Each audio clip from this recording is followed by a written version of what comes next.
Buenos días, Dios. Reflexión del Evangelio del día por Monseñor Luis José Rueda Aparicio, arzobispo de Bogotá y primado de Colombia. Abre tu corazón a la palabra de Dios.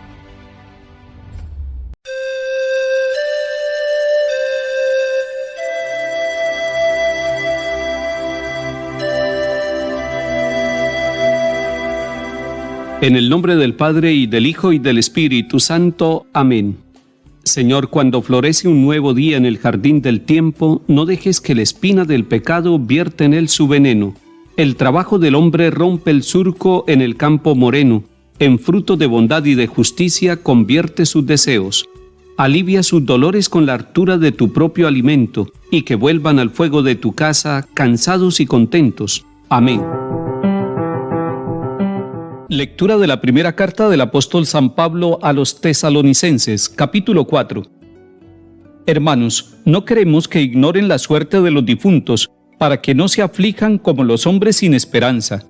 Pues si creemos que Jesús ha muerto y resucitado, del mismo modo, a los que han muerto, Dios por medio de Jesús los llevará con él.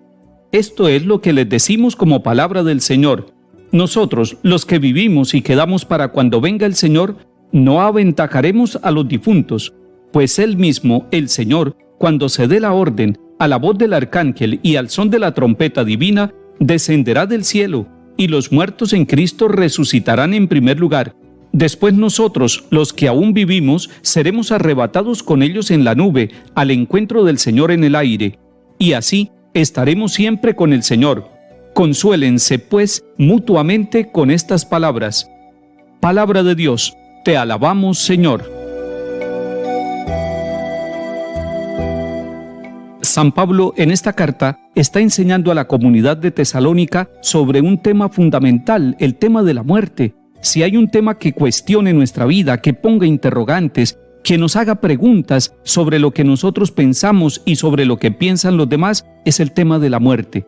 Pero no debemos buscar respuesta en muchos puntos, debemos buscar la respuesta en lo que nos enseña el magisterio de la Iglesia, en el catecismo de la Iglesia, pero busquemos también la respuesta en la misma palabra de Dios. Y San Pablo sale a nuestro encuentro para darnos una respuesta. Y lo primero que dice es que no quiere que nosotros continuemos en la ignorancia sobre los muertos.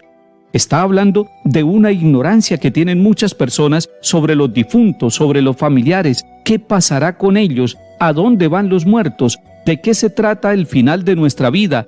¿Qué irá a pasar con nosotros después de muertos? ¿Y qué pasará con nuestros familiares y con todos aquellos que han vivido y ya murieron, aquellos que ya probaron la muerte?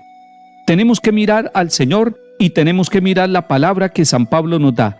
Y San Pablo nos dice, no se aflijan como los hombres sin esperanza. El primer punto para acercarnos al tema de la muerte es la esperanza.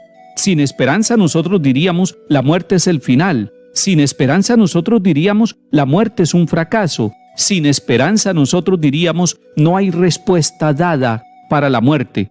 Pero San Pablo es un hombre de esperanza y quiere sembrar la esperanza como actitud y como virtud en todos aquellos de la comunidad cristiana de Tesalónica. Y también esa esperanza necesita revivir y afianzarse en el corazón de cada uno de nosotros, porque ¿quién de nosotros no ha tenido la experiencia de un ser querido que haya muerto y que haya dejado un gran vacío y que haya dejado un gran dolor y que haya dejado interrogantes? ¿Por qué murió él? ¿Por qué esa persona tan querida para mi vida y para mi familia? ¿Por qué en ese momento? ¿Y por qué no estábamos preparados? San Pablo dice que los hombres sin esperanza se afligen, pero que los hombres con esperanza logran entender en medio del dolor lo que significa la muerte. Y el centro de la respuesta de San Pablo está en Cristo Jesús, que murió y resucitó. Ese es el centro de la vida y de la fe. Cristo murió, Cristo resucitó. Si Cristo hubiera muerto simplemente, nosotros anunciaríamos a un difunto. Estaríamos hablando de alguien que no ha logrado responder al tema de la muerte. Pero el Señor Jesús resucitó. Y es el único que ha resucitado, y lo vieron los apóstoles, y comió con ellos, y les mostró las heridas de las manos, del costado, y les fue mostrando las huellas de la pasión, del dolor y de la cruz. Ese Hijo de Dios que resucitó es el que nos abre el camino a nosotros de la esperanza y de la vida nueva, de la resurrección, para nosotros que estamos vivos y para los que ya murieron. Y dice San Pablo, esto es lo que les decimos como palabra del Señor, no como palabra humana, no como un terapeuta que quiere consolar en el duelo a una persona, sino como una experiencia de vida. Cristo resucitó y esa certeza nos anima a nosotros para seguir en el camino de la vida, incluso para llegar a la muerte, sabiendo que todos nosotros, cuando Él vuelva y nos lleve a nosotros con Él, estaremos siempre con el Señor. Esa es la esperanza. Los que ya murieron y los que tenemos que morir un día, tenemos una meta, estar siempre con el Señor.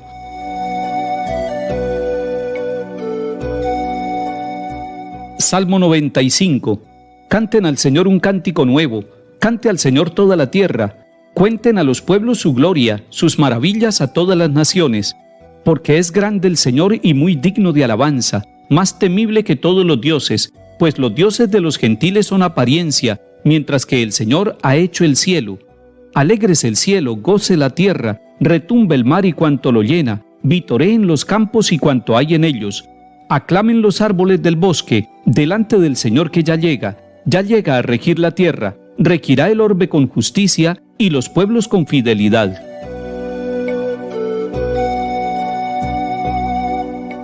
Lectura del Santo Evangelio según San Lucas, capítulo 4.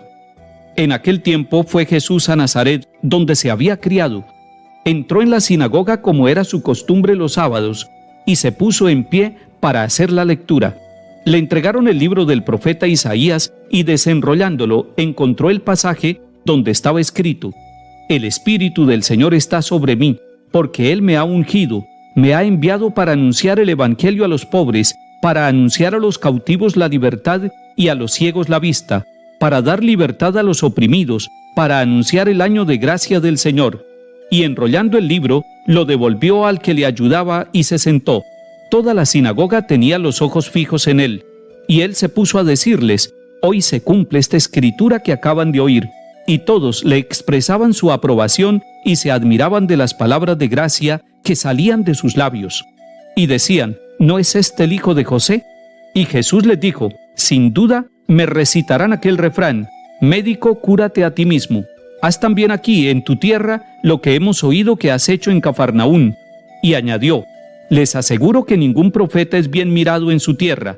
Les garantizo que en Israel había muchas viudas en tiempo de Elías, cuando estuvo cerrado el cielo 3 años y 6 meses, y hubo una gran hambre en todo el país. Y sin embargo, a ninguna de ellas fue enviado Elías, más que a una viuda de Sarepta, en la región de Sidón. Y muchos leprosos había en Israel en tiempos del profeta Eliseo. Sin embargo, ninguno de ellos fue curado más que Naamán, el sirio. Al oír esto, todos en la sinagoga se pusieron furiosos, y levantándose, lo empujaron fuera del pueblo, hasta un barranco del monte, en donde se alzaba su pueblo, con intención de despeñarlo. Pero Jesús se abrió paso entre ellos y se alejaba. Palabra del Señor. Gloria a ti, Señor Jesús.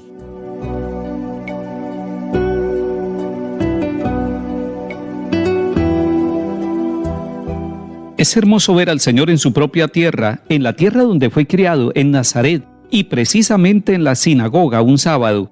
Jesús toma el libro del profeta, lo desenrolla y lee el capítulo 61 de Isaías. El Espíritu del Señor está sobre mí. Y dice San Lucas que toda la sinagoga tenía los ojos fijos en él. También nosotros tenemos los ojos fijos en él. Y el Señor empezó a decir: hoy se cumple esta escritura que acaban de oír. Es el cumplimiento de la profecía. Se admiraban de él, pero él se daba cuenta de que sus paisanos se preguntaban: ¿no es este el hijo de José? Y por eso dice: ningún profeta es bien visto en su propia tierra. En tiempos de Elías, solamente una viuda extranjera es atendida por él. Y como en tiempos del profeta Eliseo, solamente un sirio, también un extranjero leproso, es curado por él. El temperamento, la actitud de los que estaban en la sinagoga escuchando a Jesús fue cambiando. Les gustó el comienzo, se fascinaron al comienzo y se admiraron, pero después, cuando empieza a tocarlos a ellos y cuando empieza a decirles que el Evangelio se cumple para que toda la humanidad encuentre en Cristo la salvación, tratan de despeñarlo, se ponen furiosos, se levantan y lo empujan. De esta manera, entre la admiración y el rechazo, Jesús empieza su misión.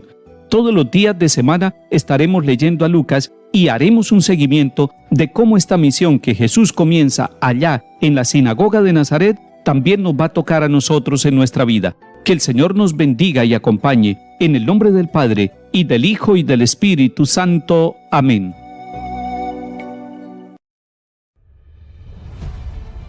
Buenos días, Dios.